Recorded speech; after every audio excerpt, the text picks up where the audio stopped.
Salam pemirsa, dalam 2 minggu terakhir, medan perang antara Rusia dan Ukraina kembali memanas dengan intensitas yang belum pernah terjadi sebelumnya. Pada tanggal 26 Agustus 2024, serangan balasan terbesar dari Rusia diluncurkan dengan target utama infrastruktur vital Ukraina, termasuk pembangkit listrik tenaga air di Kyiv.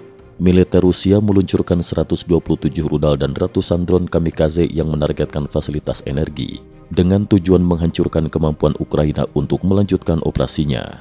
Namun serangan yang bertujuan menghancurkan bendungan di Kyiv ini justru membuka kelemahan fatal yang tidak pernah diantisipasi oleh Presiden Rusia Vladimir Putin. Rencana Putin adalah menciptakan banjir besar dengan menghancurkan bendungan yang menahan waduk utama Kyiv, yang akan menenggelamkan wilayah di hilir dan menimbulkan kerusakan besar.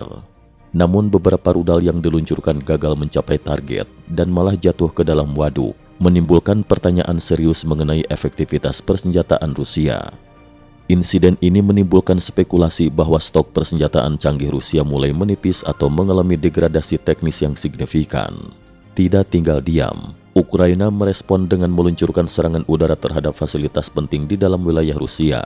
Serangan ini mencatatkan rekor baru dengan jangkauan hingga 3.000 km, menargetkan kilang minyak utama di Rusia, sebuah serangan yang jelas menunjukkan kemampuan rudal Ukraina untuk mencapai Moskow. Hal ini semakin menekan Putin, yang kini harus mempertimbangkan potensi serangan langsung terhadap ibu kota Rusia. Sebagai balasan, Rusia melancarkan lebih dari 100 rudal lagi yang menargetkan bendungan di Kyiv. Meskipun demikian, hasilnya tetap mengecewakan bagi Rusia, dengan banyaknya rudal yang meleset dari target. Kejadian ini semakin memperkuat keraguan internasional terhadap kemampuan militer Rusia yang selama ini dianggap unggul. Dalam konteks medan perang yang semakin dipenuhi teknologi, penggunaan drone menjadi faktor kunci. Ukraina secara aktif menggunakan drone canggih dengan jarak tempuh yang jauh dan kecepatan tinggi. Salah satu drone andalan mereka yang dijuluki Roti Panjang memiliki jangkauan hingga 1.800 km dan dapat mencapai Moskow dari Kyiv. Di sisi lain, Rusia mempercepat produksi drone mereka, namun juga bergantung pada sekutu-sekutunya seperti Iran dan Korea Utara untuk memenuhi kebutuhan militer mereka. Drone-drone kecil yang dioperasikan dengan sistem VPV, First Person View, oleh militer Ukraina telah terbukti sangat efektif dalam melawan kendaraan lapis baja Rusia. Dengan biaya produksi sekitar $350, drone ini mampu menghancurkan tank-tank bernilai jutaan dolar dengan menjatuhkan bom ke bagian atas kendaraan, area yang paling rentan. Dalam perkembangan terbaru, Rusia tampak semakin mengandalkan bantuan dari Korea Utara. Kim Jong-un, pemimpin Korea Utara, secara pribadi mengunjungi pusat penelitian drone mereka, yang merupakan sinyal kuat dari hubungan militer yang semakin erat antara kedua negara.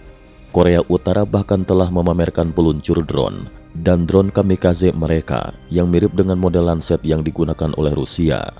Hubungan ini menunjukkan betapa pentingnya dukungan Korea Utara bagi Rusia, terutama dalam mempercepat produksi drone kamikaze.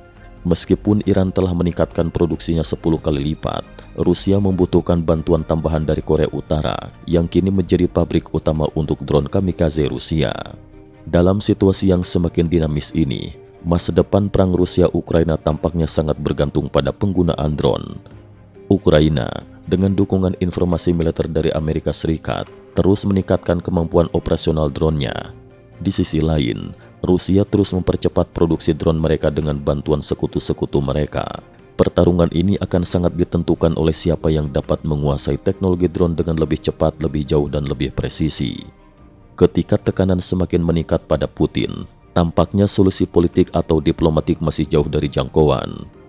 Konflik ini diperkirakan akan terus bereskalasi dengan kedua belah pihak yang berusaha memanfaatkan teknologi drone untuk mendapatkan keunggulan di medan perang. Cukup sekian dulu. Terima kasih atas perhatiannya.